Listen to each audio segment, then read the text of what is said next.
একটা সম্পর্কের অবনতির কারণ হচ্ছে পরস্পর থেকে দূরে সরে যাওয়া। এই দূরত্ব তৈরি হয় মূলত সময় না দেওয়ার কারণে। সম্পর্কে পরস্পর পর্যাপ্ত সময় দিলে উভয়ের কেউ কখনো নিজেকে একা মনে করে না। আপনি যখন সম্পর্কে থাকা মানুষটাকে একটু সময় দিবেন, একটু কথা বলবেন, তবেই দেখবেন তার বিষণ্ণতা, তার মন খারাপ, তার একাকিত্বতা নিমেষেই উধাও হয়ে যাবে। মানুষ তখনই নিজেকে একা মনে করে যখন সম্পর্কে থাকা মানুষটা তাকে মোটেই সময় দেয় না।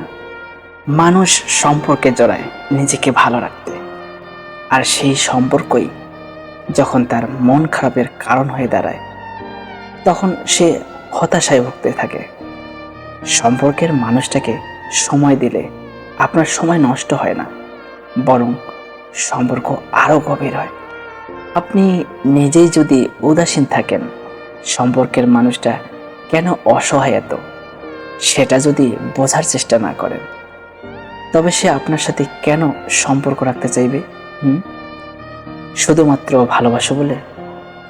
অবলায় অনুভূতি নষ্ট হয়ে গেলে মানুষ আর তখন ভালোবাসা বোঝে না, মুক্তি খোঁজে। কাউকে বুঝতে হলে তাকে সময় দিতে হয়, অনেক অনেক সময় দিতে হয়। কারণ সম্পর্ক শব্দটা ছোট্ট হলেও এর মাহাত্ম্যটা কিন্তু অনেক বড়।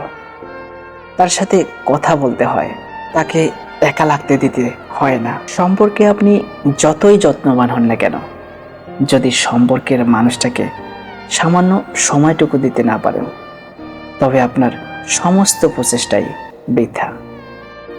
মানুষ যত্ন চায়, সম্পর্কের মানুষটার কাছ থেকে সময় চায়। আর যদি সম্পর্কে থেকেও আপনি সেই দুটোর একটাও দিতে না পারেন, ঠিক তখনই সে আপনার থেকে মন ফিরে নেয়। সেখানে যতই ভালোবাসা, মায়া কিংবা পিছুটান থাকুক, মানুষ সেই সম্পর্ক থেকে মুক্তি চাইবেই।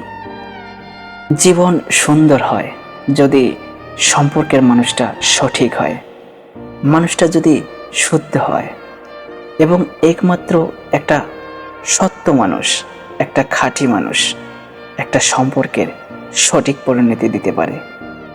তাই এখন থেকেই সম্পর্কে একটু সময় দিন। তো ফ্রেন্ডস, ভিডিওটি কেমন লাগলো অবশ্যই কমেন্টে জানাও। আর কমেন্টে এটাও জানাও যে তুমি তোমার সম্পর্কের মানুষটাকে সময় দিতে পারো কি না।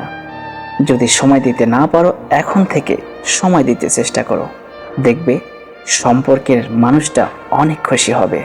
তো ফিরে আসতেছি নতুন কোনো ভিডিও নিয়ে, নতুন কোনো ভালোবাসার গল্প নিয়ে।